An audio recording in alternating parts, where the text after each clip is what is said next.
할렐루야. 네, 고맙습니다. 언제 연습을 이렇게 했대요?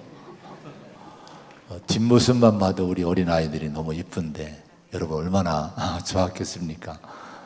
우리 학생들, 교회학교 아이들 정말 수고 많았어요. 다시 한번 우리 교회학교 전체를 위해서 또 우리 대표로 왔는데 박수하겠습니다. 이 아이들이 정말 잘 자라기 원합니다. 잘 성장해서 이 나라의 주역들이 될 줄로 믿습니다. 오늘 어린이 주일입니다. 5월 달에는 어린이날이 있고 어버이날이 있는데 교회에서는 첫 주가 어버이 주일, 두 번째 주일은 어린이 주일, 또 두 번째 주가 어버이 주일입니다. 어린이 주일로 보냈는데 우리 교회가 가정들이 자녀들, 후손들, 또 다음 세대를 잘 키우고 양육해서 세워야 될 줄로 믿습니다. 이 나라의 미래, 가정의 미래, 교회의 미래는 이 어린 아이들에게 있습니다. 여러분, 이 어린 아이들을 마음껏 축복하고 잘 이끌 수 있는 우리 성도와 교회가 되기를 축복합니다. 오늘은 믿음의 계승자들이라는 말씀을 가지고 함께 말씀을 나누려고 해요. 성경은 하나님을 계시한 말씀, 하나님 말씀이죠. 또 이 성경은 이 성경을 통해 하나님 자신을 계시하신 이 말씀을 믿고 또 그 계시된 하나님을 믿음으로 산 사람들에 대한 기록이기도 합니다. 믿음의 사람들의 기록, 성경이기도 합니다. 태초에 인간인 아담과 하와 이후로 우주 만물의 창조자이신 하나님에 대한 믿음이 오늘날 우리에게까지 계승되어서 이어져 왔다는 사실을 생각하면 믿음의 계승이라고 하는 것은 경이로워요. 또 생각하면 감사가 넘치게 됩니다. 하나님이 자신의 형상을 따라서 영적인 존재로 창조하신 첫 인간 아담과 하와에게 누가 찾아왔습니까? 뱀이, 마귀가 찾아와서 창조주 하나님을 불신하게 해요. 만물의 창조자이신 하나님을 의심하게 합니다. 그리고 갈라지게 만듭니다. 이런 사단의 역사는 인류 역사 이래로 끊임없이 계속적으로 이어져 왔어요. 근데 인간이 이런 역사에서 하나님에 대한 믿음을 잃지 않고 신앙을 지키고 창조주 하나님을 잊지 않고 산다는 것은 그래서 기적 중에 기적이라고 할 수가 있습니다. 여러분, 믿음이 계승되는 것은 살아계신 하나님의 역사입니다. 하나님이 살아계심을 증거하는 거예요. 그래서 오늘날의 교회나 성도들을 보면서 지금도 살아계셔서 영원하신 뜻을 이루어 가시는 하나님의 변함없는 손길을 우리가 봐야 될 줄로 믿습니다. 무엇보다도 우리는 이 시대에 세워진 믿음의 계승자임을 깨닫고 그 믿음의 계승을 위해서 교회는 또 성도는 가정은 헌신을 해야 됩니다. 저는 개인적으로 가끔 제 자신의 삶을 돌아보다가 감사할 때가 많이 있어요. 감사한 이유가 많이 있지만은 종종 감사하는 이유 중 하나가 이 시대에 내가 믿음의 계승자로 살아간다는 사실, 이게 너무 감사가 됩니다. 믿음을 계승해서 그 믿음을 지켜왔고 그 믿음을 후대에 전하고 산다는 사실을 생각하면 마음이 때로 울컥할 때가 있어요. 감사가 고백이 됩니다. 이번 주에는 특별히 이 말씀을 준비하면서 저에게 믿음을 계승해 주신 분들을 추억을 했습니다. 저희 할머님, 또 아버지, 어머니, 이런 분들의 그 모습, 과거의 삶을 추억을 했는데 저희 할아버지는 일찍 돌아가셨다고 합니다. 아버지가 어릴 때에, 아주 어릴 때에 이 할아버지가 돌아가셔서 아버지조차도 할아버지 얼굴을 몰라요. 저희 아버님이 아버지의 아버지인 할아버지를 얼굴을 모르시더라고요. 너무 어릴 때 돌아가신 거예요. 그러니까 아버지 사랑을 받지 못하고 할머니가 외아들 독자 우리 아버님을 키우셨는데 20대에 청산 과부가 되신 할머님은 그 이후에 결혼하지 않으시고 평생 80세까지 이제 사시고 믿음으로 사시다가 하나님 나라에 가셨습니다. 근데 얼마나 어려운 시기에 그 아들 키우려고 얼마나 힘들었겠습니까? 그러니까 아버지 사랑, 어머니 사랑도 제대로 받지를 못했어요. 근데 그 아버지가 7살 때에 마을에 있던 교회에 나가기 시작을 하셨습니다. 그 외로운 어린 아이였던 아버지를 사랑으로 교회를 맞이해 줬어요. 믿음을 가르쳐 준 거예요. 그 외로운 어린 아이, 아버지 없는 어린 아이였던 제 아버님을 받아주고 믿음을 가르쳐 주셨을 많은 분들 제가 생각해 봤습니다. 아버님은 81세에 소천하실 때까지 대전에 있는 유성감리교회를 평생 섬기시고 장로로 이제 섬기시다가 믿음의 계승자로 사시고 돌아가셨습니다. 제가 어린 시절에는 교회학교 교사들이 주로 뭐 어린 아이들이 교회학교가 꽉꽉 찼죠. 근데 요즘처럼 뭐 부사역자 개념들이 별로 없던 때입니다.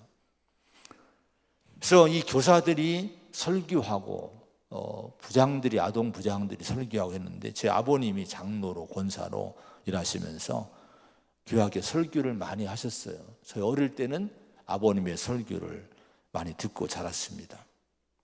저도 고등학교 2학년 때부터 교회학교 교사가 됐어요. 교회에서 고등학교 2학년이 됐는데 교사의 직분을 주시더라고요. 그래서 믿음을 계승해 주는 일에 하나님의 이 쓰임을 고등학교 때부터 제가 받게 됐습니다. 그 이후 이렇게 평생을 교회에서 이제 목회자로서 복음을 전하며 지금까지 살아왔습니다. 돌아보면 모든 것이 너무 감사한 일이었습니다.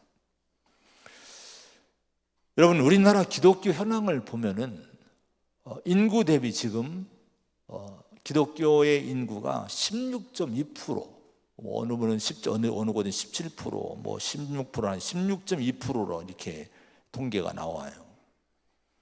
826만 명이 기독교 인구라고 합니다.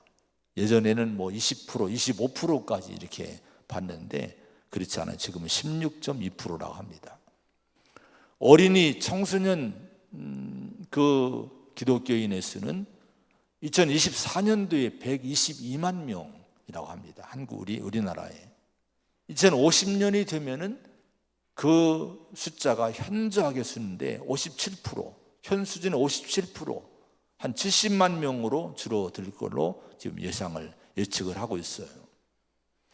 물론 이 어린 아이들 후대의 그 인구가 줄기 때문에 이것도 문제의 원인이지만은 또 하나의 원인은 믿음의 계승이 되지를 않는다고 하는 거예요. 우리는 이 점을 심각하게 생각하면서 믿음의 계승을 교회에 또 성도의 각 가정의 중요한 사명으로 여기고 이 믿음의 계승을 위해 최선을 다해야 될 줄로 믿습니다. 마태복음 16장 26절에 사람이 만일 온 천하를 얻고도 제 목숨을 잃으면 무엇이 유익하리요? 사람이 무엇을 주고 제 목숨과 바꾸겠느냐? 우리 예수님이 하신 말씀이에요. 여러분, 여기 목숨은 육신의 생명을 얘기하지 않아요. 영적 생명을 얘기합니다. 천하를 다 얻어도, 온 세상을 다 얻고 세워도, 그러나 이 영혼의 문제가 해결되지 않으면, 영혼을 잃어버린다면 그 무슨 의미가 있느냐 이거예요. 세상은 지금 천하를 얻고자 분쟁하고 전쟁하고 살육하고 온갖 범죄로 아우성치고 있습니다.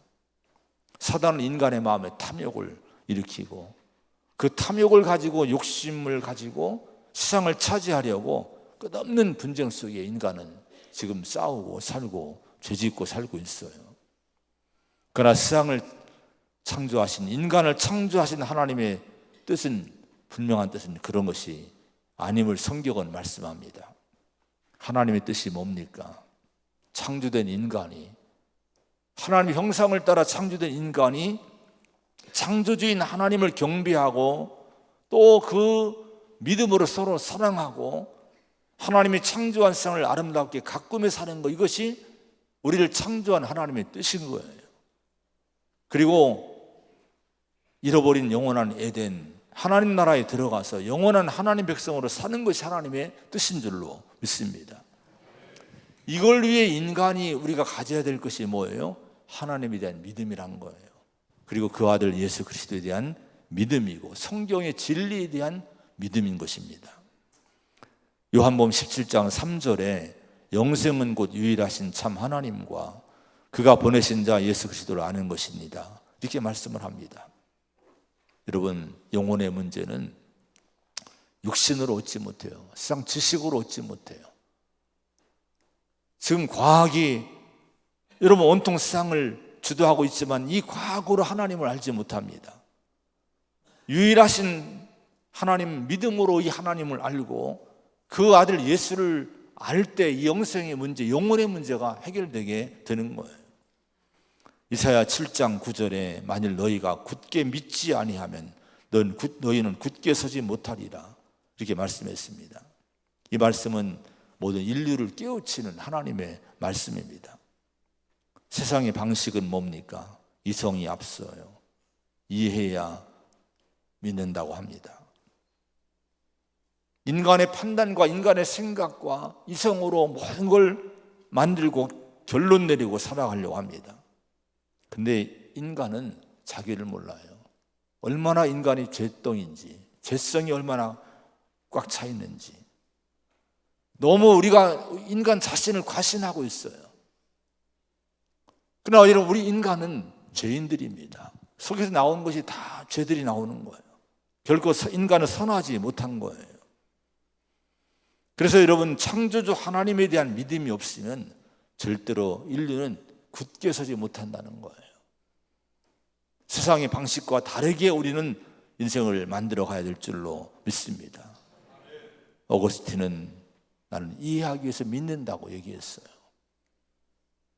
믿기 위해서 이해하는 것이 아니라 이해하기 위해서 믿는다는 거예요. 세상을 이해하는 거, 인간을 이해할 수 있는 것은 하나님을 믿지 않으면 이해할 수 없는 거예요. 창조주 하나님과 그 아들 예수 그리스도의 십자가와 부활에 대한 믿음이 있어야 우리는 비로소 세상의 죄의 문제, 악의 문제, 고통의 문제를 이해하고 여기에 더 나아가서 평화의 길, 구원의 길을 찾을 수 있음을 여러분 꼭 믿으시고 이 길을 갈 수 있는 저와 여러분 되기를 축원을 드립니다. 로마서 1장 22절에 스스로 지혜 있다 하나 어리석게 되어 이렇게 말씀해요. 썩어지지 아니하는 하나님의 영광을 썩어질 사람과 새와 짐승과 기어다니는 동물 모양의 우상으로 바꾸었느니라. 누구를 향한 하나님의 말씀입니까? 이미 이것이 2000년 전에 바울을 통해서 깨우친 거예요. 진단한 거예요. 인간의 스스로 지혜 있다고 주장하고 있지만 실상은 어리석은 존재로 좀 전락했다는 거예요. 그래서 하나님을 모르니 인간이, 영적 존재인 인간이 짐승처럼, 동물처럼 살고 있는 거예요. 여러분, 그러나 인간의 그 이성과 판단으로 만들어지는 세상 역사를 보시기 바랍니다. H.G. 웰스라는 분은 2차 대전 이후에 철저히 망가진 세상을 보면서 절망을 했어요. 처음에는 인간이 희망을 갖고 역사에 희망을 가졌다가 이런 모습 보고 절망하면서 이런 진단을 내렸습니다. 인간은 정신이 완전히 분열되기 직전에 이르렀다. 헉슬리라는 분은 이런 진단을 내렸어요. 어쩌면 이 행성은 다른 행성의 지옥일지도 모른다. 여러분, 너무 이 인간에 대해서, 세상 역사에 대해서 실망을 한 거예요. 지옥 같은 세상. 이들의 진단이 너무 과하다고 여러분 생각이 되십니까? 그러나 지금도 한번 보세요. 지금도 한번 이 세상을 돌아보세요. 탐욕과 분열과 전쟁과 살육과 끊이지 않는 이런 이 세상의 이 혼란을 여러분 보시기 바랍니다. 정말 여러분 웰스의 얘기처럼 사람들이 지금 제정신들입니까? 제정신들이 아닌 것 같아요. 그러나 여러분 지금도 하나님은 그런 가운데도 자신의 뜻을 이루어감을 우리가 봐야 될 줄로 믿습니다. 하나님의 일은 뭐예요? 믿음의 사람들을 세우는 거예요. 창조주 하나님을 믿는 믿음의 사람들을 세우고 그 믿음을 계승시키는 일이 하나님의 일입니다. 우리는 바로 그 일을 위해서 부름받은 믿음의 계승자임을 우리 성도들은 잊지 말아야 됩니다. 오늘 어린이 주일을 맞이해서 우리의 자녀와 후손들을 믿음의 계승자들로 세우는 일의 중요성을 다시 한번 깨닫기를 부탁을 드립니다. 그리고 우리 자신이 믿음의 계승자로 굳건히 서서 창조주 하나님에 대한 믿음, 죄와 사망에서 인류를 구원하시는 유일하신 구원자 예수님에 대한 믿음을 계승해 주는 교회가 되고 또 성도가 되고 가정이 되기를 간절히 축복을 드립니다.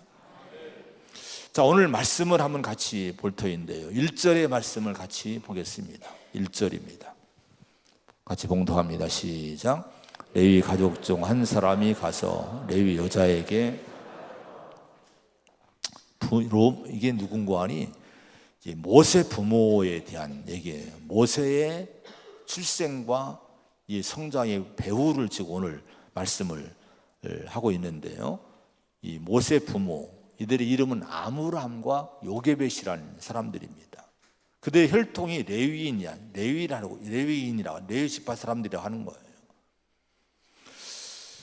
자, 여러분, 물론 모세가 이후에 이제 출애굽을 시키고 하나님 말씀 계명을 받고 또 성막 제도를 만들고 그러면서 이제 이후에 레위 지파가 특별한 지파가 됐어요. 지금 이 당시는 아직 레위 사람들은 그냥 레위 지파일 뿐인 거예요. 그런데 여러분, 지금 이 말씀, 출애굽기를 처음 독자들, 이 말씀들을 처음 읽는 사람들은 누구였는고 하니 바로 이 광야의 이스라엘 사람들, 또 그 이후에 사람들이 할 수가 있습니다. 그 레위인들이 누구인가, 레위 지파가 누구인가를 그들이 알고 있던 사람들이에요. 레위 지파는 특별한 영적인 지파였습니다. 하나님이 선택한, 여기 제사장이 나오고 성전을 관리하고 찬양하고 이런 영적인 일을, 말씀을 가리키고 이런 일들을 영적 중심을 지키는 특별한 지파, 이 공동체가 레위 지파였어요. 자, 여러분, 모세는 여기 다른 지파들을 거론할 때, 호칭할 때 그냥 이스라엘 백성, 히브리인들이라고 얘기를 합니다.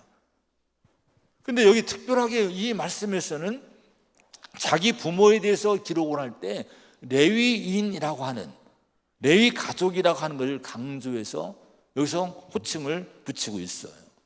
그 이유가 뭘까요? 이스라엘 민족이 요셉 이후에 그 이스라엘 야곱의 가족이 70여 명이 에집트에 정착을 했습니다. 그 이후에 어떤 일이 일어났습니까? 요셉 시대에는 이 에집트를 통치하던 이 왕조가 같은 셈족인 힉소스 족이었습니다. 그때 같은 셈족인 요셉을 총리로 기용을 한 거, 총리로 등용을 시킨 거예요. 근데 그 힉소스족이 망하고 전혀 다른 왕조가 세워집니다. 그 새로운 왕조가 세워지고 난 이후에 이때부터 이스라엘 민족이 에집트에서, 애굽에서 압제를 받아요. 학대를 받습니다. 어제 우연히 저녁에 밤에 TV 기독교 방송을 들었는데 이 말씀, 출애굽기의 그 과정을 이렇게 하는 말씀이 나오더라고요. 저는 처음 이걸 알았어요. 실은 목사지만은. 연구하니 이 당시에 에집트의 인구가 350만 명으로 어제 보니까 얘기를 해요. 그 당시에, 고대에. 근데 이 당시 350명의 에집트 인구였는데 이스라엘 히브리인들, 이스라엘 민족이 200만 명이 있다는 거예요. 엄청난 번성을, 원래 본토인들보다 더 많이 번성을 한 거예요. 그래서 여러분, 그러니까 이 애굽 정부가, 애굽 사람들이 위기를 느낀 거예요. 야, 이 이스라엘 사람들이 저렇게 많이 번성하면 우리가 밀리고 대적과 함께 우리를 몰아내지 않을까. 그래서 압박을 하고 핍박하고 번성하지 못하도록 하는데요. 그래서 이들을 강제로 노동에 이제 동원을 시킵니다. 성을 짓는데, 성을 쌓는데 강제 노동을 시켜요. 그래도 번성하니까 어떻게 합니까? 아들 낳으면, 산파들이 아들 낳으면 다 죽게 해요. 이스라엘 가문에서, 집안에서 아들이 나면 다 죽이라고 명령을 합니다. 그래도 번성하니까 아주 법으로 정해요. 왕이 명령을 내립니다. 이스라엘 아이들이 날 때 남자가 나면 나일강에 다 던져버려라. 아주 싹을 자르게 되는 거예요. 자, 그럼 이것이 지금 이 당시에 오늘 말씀 본문의 배경이 되는 때입니다. 그런데 여러분, 이 고통의 세월을 쭉 지나오면서 압제받고 핍박받고 이런 과정이 몇 년이 흘렀습니까? 10년, 20년이 아니에요. 430년이 흘렀어요. 그럼 440년의 역사가 이렇게 에집트에 압제해서 이렇게 보냈다 하면은 거의 민족의 정체성을 잃어버려요. 그리고 신앙을 잃어버립니다. 그럴 수밖에 없는 거예요. 그런데 오늘 1절의 말씀은요, 정말 이 말씀을 읽는 사람들에게 가슴을 뛰게 하는 말씀이 1절의 말씀입니다. 레위인, 레위 가족, 이렇게 얘기를 하는 거예요. 이건 선택된 이름, 특별한 이름이었어요. 자, 이걸 통해서 모세가 암시하고 모세가 가르치고 보여주기를, 깨닫게 하기를 원했던 것은 뭔고 하니, 그 고난의 세월을 그렇게 오랜 세월을 지내면서도 이 모세의 부모는 믿음을 지켰다는 거예요. 믿음을 계승해 왔다는 거예요. 믿음을 붙들었다는 거예요. 이걸 강조하기 위해서 레위인이라고 하는 것을 지금 호칭을 쓰고 있는 거예요. 모세의 부모는 정말 놀라운 사람들이었어요. 믿음을 계승을 잘한 사람들이었던 거예요. 여러분, 모세의 부모가 그동안 430년 동안 하나님이 여러분 나타나셨습니까? 하나님이 오셔서 막 그 이스라엘 사람 도와주고 뭐 말씀해주고 이런 일이 있었습니까? 430년 동안 하나님이 침묵하신 기간이에요. 하나님 찾아오질 않는 거, 그렇게 고난당해도 찾아오지 않으시는 거예요. 그러면 여러분, 믿음을 잃어버릴 수밖에 없지 않겠습니까? 그런데 놀라운 것은 그 430년의 침묵의, 하나님의 침묵의 역사를 보았으면서도 이 모세 부모는 하나님에 대한 믿음을 잃지 않았다는 거, 이게 정말 놀라운 일입니다. 왜 그랬을까요? 무엇 때문에 믿음을 지킬 수 있었을까요? 우리가 믿을 수 있는 것은 이들이 하나님의 약속의 말씀들을 붙들었다 하는 거예요. 그동안 과거에 여러분, 조상 아브라함, 이삭과 야곱과 요셉에게 하나님은요, 누누이 약속의 말씀을 계속 주십니다. 아브라함에게 내가 내게 보여줄 땅으로 가라. 보이는 땅을 내가 너와 내 자손에게 주리니 영원히 이르리라. 그리고 창세기 15장에 보면요, 구체적으로 말씀을 했던 일이 있죠. 내 자손이 이방에서 객이 돼서 그들을 섬기게 있고 400년 동안 그들이, 이방인들이 내 자손을 괴롭히게 될 터인데 내가 징벌하고 나중에 그들을 이끌어 내오리라. 이 약속을 하나님이 하셨어요. 이삭과 야곱과 요셉에게도 계속 이 말씀 하시는 거예요. 내가 이 땅을 너와 내 자손에게 주리라, 영원히 이르게 하리라, 계속 말씀하신 거예요. 모세의 부모가 믿음을 지키고 믿음의 계승자로 쓰임받은 것은 그들이 하나님이 주신 이 약속의 말씀들을 들었기 때문이고 그 약속을 믿었기 때문임을 여러분 잊지 마시기 바랍니다. 그 들음이 중요해요. 들음이. 로마서 10장 17절에 그러므로 믿음은 들음에서 나며 이렇게 말씀을 합니다. 요한복음 5장 24절에 내가 진실로 너희에게 이르노니 내 말을 듣고 또 나 보내신 이를 믿는 자는 영생을 얻었고 심판에 이르지 아니하나니 사망에서 생명으로 옮겼느니라. 예수님도 말씀했어요. 여러분, 우리 주님의 하나님의 말씀을 듣고 그 말씀을 믿는 자에게 뭐가 은혜가 주어집니까? 영생, 영혼의 문제가 해결되는 거예요. 사망에서 생명으로 옮겨진다는 거예요. 여러분, 그러므로 여러분, 우리는 하나님 말씀을 꼭 붙들어야 될 줄로 믿습니다. 성도가 왜 말씀을 듣습니까? 왜 성경을 읽습니까? 왜 성경을 여러분 품고 있습니까? 여기에서 우리 믿음이 지켜지기 때문에 그런 거예요. 말씀을 통해서 우리 믿음을 잘 지키고 계승하기를 축원을 드립니다. 2절의 말씀을 한번 같이 또 보겠습니다. 2절입니다. 시작. 그 여자가 임신하여 아들을 낳으니 석 달 동안 그를 숨겼으나. 아멘.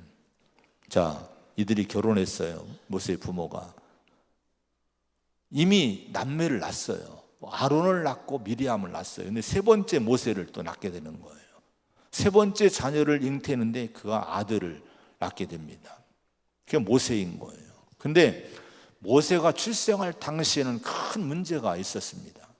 어떤 문제가 기다리고 있었는가 하니 출애굽기 1장 22절에 보면 이런 말씀이 나와요. 같이 한번 1장 22절 그 전에 말씀 읽어봅니다. 같이 읽어봅니다. 크게 시작. 그러므로 바로가 그의 모든 백성에게 명령하여 이르되 아들이 태어나거든 너희는 그를 나일강에 던지고 딸이거든 살려두라 하였더라. 여러분, 모세가 출생할 당시의 일입니다.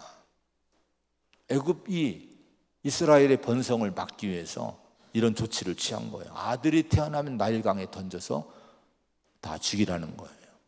그래서 모세가 태어났을 당시는요, 그렇게 죽음이 기다리는, 남자아이들은 생존할 수 없는 어둠의 시대였습니다. 모세의 부모는 나라의 법에 의해서 아들 모세를 나일강에 던져야만 됐어요. 누구도 어길 수 없는 이 나라의 명령이었습니다. 이 법을 거역하면요, 그 부모는 죽임을 당하는 거예요. 아마도 그래서 이 당시에는 엄청난 이스라엘의 사내 아이들, 남자아이들이 출생하자마자 양육을 거부당하고 나일강에 많은 아이들이 던져져서 목숨을 잃었을 거예요. 누가 감히 애굽의 권력에 저항해서 거역할 수가 있겠습니까? 근데 오늘 2절은요, 우리를 놀라게 해요. 모세의 부모는 어떻게 했습니까? 아들을 낳았을 때에 그가 잘생긴 것을 보고 석 달 동안 숨겼다. 죽음에 내주지 않고 숨겨준 거예요. 기른 거예요. 이유가 뭡니까? 그가 잘생긴 것을 보고 이렇게 얘기해요. 모세가 잘생겼대요. 근데 여기서 잘생겼다고 하는 것은요, 그냥 겉모양이 이 모습이 예쁘다, 뭐 잘생겼다, 이런 의미의 말이 아닙니다. 부모의 눈에는 다 자기 자식이 다 예쁘죠. 안 예쁜 애가 어디 있습니까? 다 예쁩니다. 그런 의미가 아니에요. 여기 잘생겼다는 이 말씀은요, 이 히브리 원어에 보면은 존귀하다, 보배롭다, 뛰어나다는 의미가 담겼어요. 그리고 잘생긴 것을 보고라고 할 때 보고라고 하는 이 단어는 깨달았다, 이런 의미가 있는 거예요.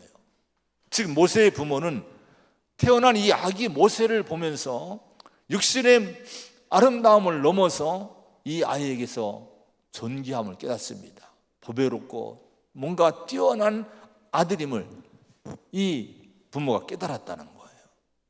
근데 여러분, 무엇이 그 부모들에게 그런 깨달음을 주었을까요? 그냥 그런 깨달음이 왔을까요? 아닙니다. 히브리서 11장 23절에 보면은 믿음으로 모세가 낳았을 때에 그 부모가 아름다운 아이임을 보고 석 달 동안 숨겨 왕의 명령을 무서워하지 아니했으며 이렇게 얘기합니다. 그 이유를 성경은 분명히 밝혀요. 모세의 부모가 그 죽음의 시대에 마땅히 죽음에 던져질 수밖에 없는 이 아이 모세를 죽음에 내주지 않고 목숨 걸고 왕의 명령을 어기면서 살려둔 것은 뭐 때문이란 거예요? 믿음 때문이었다는 거예요. 믿음. 그동안 가장 어려운 시대를 믿음의 계승자로 살아온 이들은요, 아들을 낳았을 때도 그 아들을 그냥 인간의 눈으로, 육신의 눈으로 보지 않습니다. 믿음의 눈, 하나님의 시각으로 자기 자식을 본 거예요. 이렇게 아들을 낳으면 죽임을 당해야 하는 이 시대인데 왜 하나님이 딸이 아니고 아들을 주셨을까?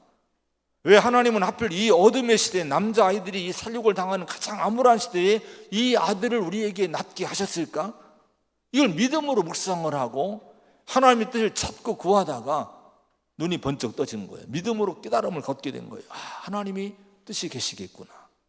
우연히 잉태하고 우연히 태어난 것이 아니다. 하나님 무엇인가 큰 뜻이 계시기에 이런 시대에 우리에게 보내셨음이 틀림이 없어. 이 믿음을 갖고 이 아이를 보호하게 된 거예요. 우리는 이와 같이 모든 일을 믿음으로 보는 삶이 돼야 될 줄로 믿습니다. 여러분, 자손들을 믿음으로 봐야 돼요. 우리 후손들을 믿음으로, 하나님의 시각으로 봐야 됩니다. 인간의 생각과 세상적인 기준으로만 키우려고 하면 안 돼요. 하나님의 뜻을 믿음으로 붙들고 그 믿음의 방향으로, 하나님의 방향으로 아이들이 이끌어 줘야 되는 거예요. 왜 하나님이 이 자녀를 주었을까? 왜 우리에게 이 후손들을 보내줄까? 우리 교회에 왜 이런 아이들을 보내줄까? 이걸 믿음으로 묵상하며 기도하면서 하나님의 뜻을 이루면서 아이들을 잘 이끌어가는 우리가 되어야 될 줄로 믿습니다. 우리 자신도, 여러분 자신도요, 믿음으로 봐야 돼요. 지금 여러분 자신이 어떻게 보입니까? 여러분 자신을 뭘로 보고 있습니까? 우리 하나님의 시각으로, 믿음으로 여러분의 인생을 보고 여러분의 자신을 보는 훈련을 해야 돼요. 에베소 2장 10절에 우리는 그가 만드신 바라 그리스도 예수 안에서 선한 일을 위하여 지으심을 받은 자니 이 일은 하나님이 전에 예비하사, 이런 말씀이 나와요. 우리는 그가 만드신 바라. 새 번역에 보니까요, 우리는 하나님의 작품입니다, 이렇게 번역했어요. 우리 모두는 누구의 작품? 하나님의 작품이래요. 우리 서로 인사합시다. 당신은 하나님의 작품입니다.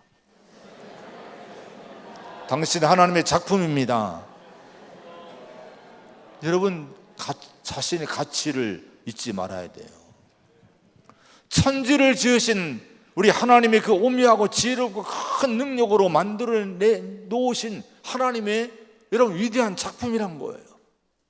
나보다 뛰어난, 더 행복하게 사는 것 같은 저 사람이 하나님의 작품이야 부러워하지 마세요. 아니에요. 바로 내가, 우리 자신이, 내 자신이 하나님의 작품인 거예요.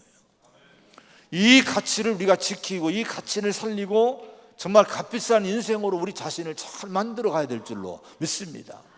어느 누구나 하나님의 작품인 거예요. 이 사실 잊지 마시기 바랍니다.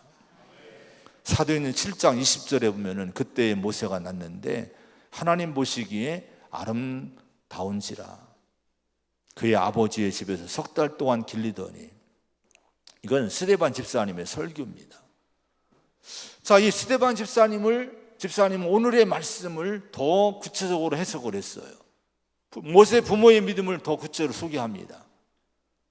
어떻게 소개합니까? 하나님 보시기에 아름다운 아이임을 봤다는 거예요. 그래서 숨겼다는 거예요. 여러분, 하나님이 얼마나 우리 자녀들을 사랑하는지, 하나님이 얼마나 우리 아름답게 보시는지 이걸 아십니까? 우리 자녀를 볼 때 육신의 눈으로 보지 말아야 돼요. 우리 후손들을 볼 때 육신의 눈으로 보지 말아야 돼요. 하나님이 얼마나 그들을 사랑하시는지, 얼마나 우리를 사랑하시는지 하나님의 눈으로 봐야 될 줄로 믿습니다. 요한복음 3장 16절에 하나님의 세상을 이처럼 사랑하사 독생자를 주셨으니 이는 그를 믿는 자마다 멸망하지 않고 영생을 얻게 하려 하심이라. 얼마나 사랑하십니까? 하나님이 얼마나 사랑하면 자기 독생자를 주십니까? 여러분, 나를 위해서 하나님이 사랑해서 독생자, 자기 외아들을 주셨다는 거예요. 우리 자녀들을 위해서 하나님 독생자를 주셨다는 거예요. 이 말씀을 한번 적용해 보세요. 얼마나 놀라운 은혜입니까? 이 사랑을 자녀들이 알기 위해서 구원받게 해야 돼요. 반드시 구원받게 해야 돼요. 이 하나님의 사랑을 자녀 후손들이 듣고 깨닫고 믿게 해야 될 줄로 믿습니다. 이것이 믿음의 계승인 거예요. 3절 4절의 말씀을 한번 같이 보겠습니다. 3절 4절입니다. 시작. 더 숨길 수 없게 되매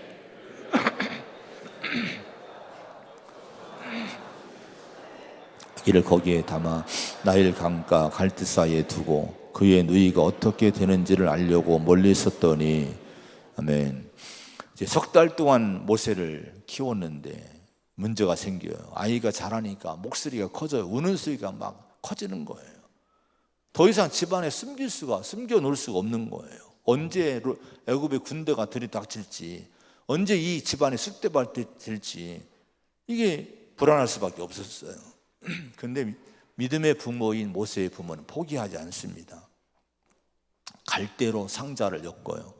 그리고 역청과 나무 진을 촘촘하게 꼼꼼하게 잘 칠해서 물이 새지 않도록 만든 다음에 그 갈대 상자에 아기 모세를 담고 나일강에 가서 갈대 사이에 띄워 놓습니다. 근데 여기에 중요한 점이 있어요. 갈대 상자라고 이렇게 말씀했죠. 갈대 상자. 이 상자라는 이 단어가요, 히브리어에는 노아의 방주를 표현할 때 쓰는 방주와 같은 단어라고 합니다. 그러니까 이것은 갈대 방주인 거예요. 작은 방주인 거예요. 왜 이 저자는, 모세는 이 말씀을 남길 때 그런 같은 단어, 방주와 같은 단어로 갈대 상자, 이 갈대 방주라고 했을까? 여러분, 이것은 그때 이 모세 부모의 믿음이 무엇이었는가를 보여주는 거예요. 자, 여러분, 이 갈대 상자를 만들 때 이 모세 부모의 마음엔 노아의 믿음을 붙든 거예요. 노아와 그 가족은요, 하나님 말씀 듣고 믿음으로 방주를 만들고 믿음으로 방주에 들어감으로 홍수 심판을 이기게 됩니다. 구원받게 되는 거예요. 바로 그 믿음을 이 모세 부모가 간절하게 붙든 거예요. 그 믿음으로 하나님께 아들을 맡기는 거예요. 이것이 노아의 방주야. 이것이 너의 방주야. 그래서 이 모세를, 어린 아들을 모세를 거기에 담고 맡기는 거예요. 근데 과연 그 믿음으로 맡겼을 때 어떤 일이 일어났습니까? 마지막 5절 6절의 말씀을 읽고 마칩니다. 5절과 6절입니다. 시작. 바로의 딸이 목욕하러 나일강으로 내려오고 시녀들은 나일강가를 거닐 때에 그가 갈대사이에 상자를 보고 시녀를 보내어 가져다가 열고 그 아기를 보니 아기가 우는지라 그가 그를 불쌍히 여겨 이르되 이는 히브리 사람의 아기로다. 아멘. 자, 어떤 일이 일어났어요? 나일강에 갈대 방주에 믿음으로 아기 모세를 이제 담고 이제 맡겨놓습니다. 이제 부모의 손을 떠난 거예요. 하나님께 완전히 맡겨진 거예요. 그때 바로의 딸, 애굽 왕의 딸 공주가 목욕하러, 마침 그때 그 장소, 나일강이 얼마나 넓어요. 근데 그 장소로 목욕을 하러 왔다는 거예요.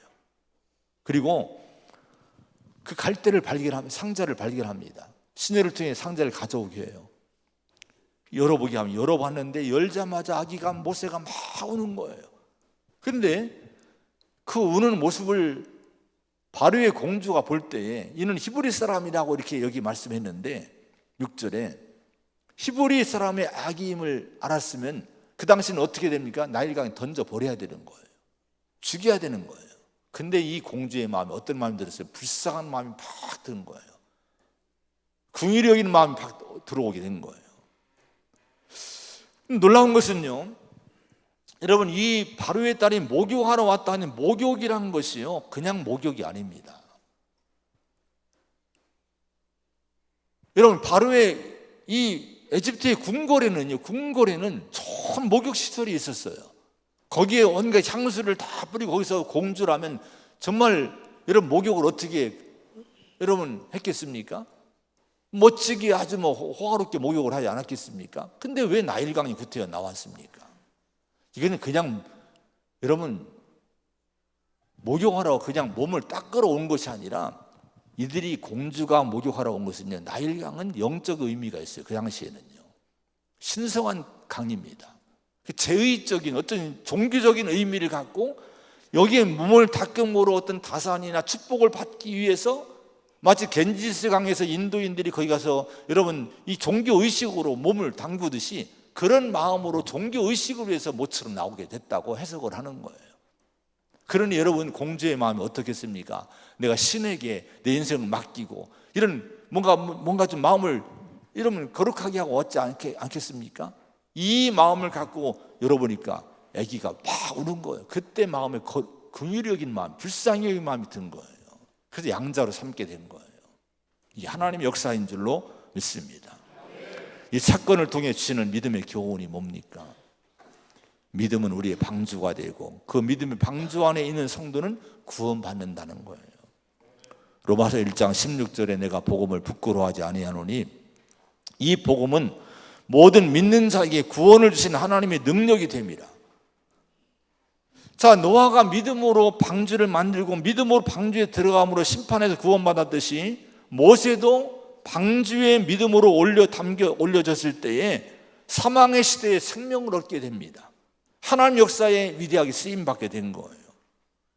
여러분, 그러므로 우리가 믿음의 계승자가 되고 그 믿음을 다음 세대에 계승한 일이 얼마나 중요한지를 우리가 깨닫게 되는 거예요.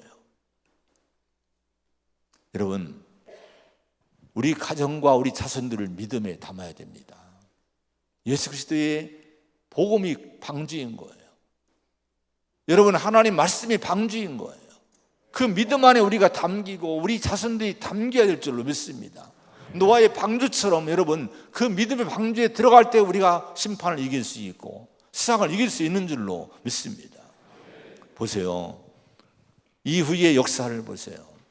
바로의 딸이 양자로 삼아요. 근데 요셉의 친어머니 요셉에게 젖을 먹이고 어릴 때 양육을 하게 합니다. 그 기간에 모세가 그 믿음을 이제 어머니에게 배운 거예요. 요셉에서는 이 모세에게 정체성을 심어준 거예요. 너는 히브리인이다. 너는 이스라엘 사람이다. 너는 믿음의 사람이다 하고 키워준 거예요. 근데 이 믿음을 갖고 나중에 40년을 애굽의 궁궐에서 살아갑니다. 이 애굽의 문화, 애굽의 학문, 애굽의 사상, 애굽의 군사 정치를 다 배워요. 이 모세는요. 근데 결국에 애굽의 종이 됐습니까? 아니에요. 애굽을 튀어나옵니다. 궁궐을 튀어나오고 이스라엘 지도자가 되는 거예요. 모세를 지켜준 것은 뭡니까? 믿음이었다 하는 거예요. 우리의 자신, 우리의 가족, 우리 자손들 세상에 뭘로 내보내겠습니까? 돈 줘서 내보내겠습니까? 여러분, 집 사줘 내보냈습니까? 아니에요. 믿음을 심어주고 내보내야 될 줄로 믿습니다. 그러면 그가 세상을 이기는 줄로 믿습니다. 아무쪼록 믿음의 계승이 얼마나 중요한지 깨닫고 저와 여러분과 가정과 교회가 믿음의 계승자로 쓰임받기를 간절히 축원을 드립니다.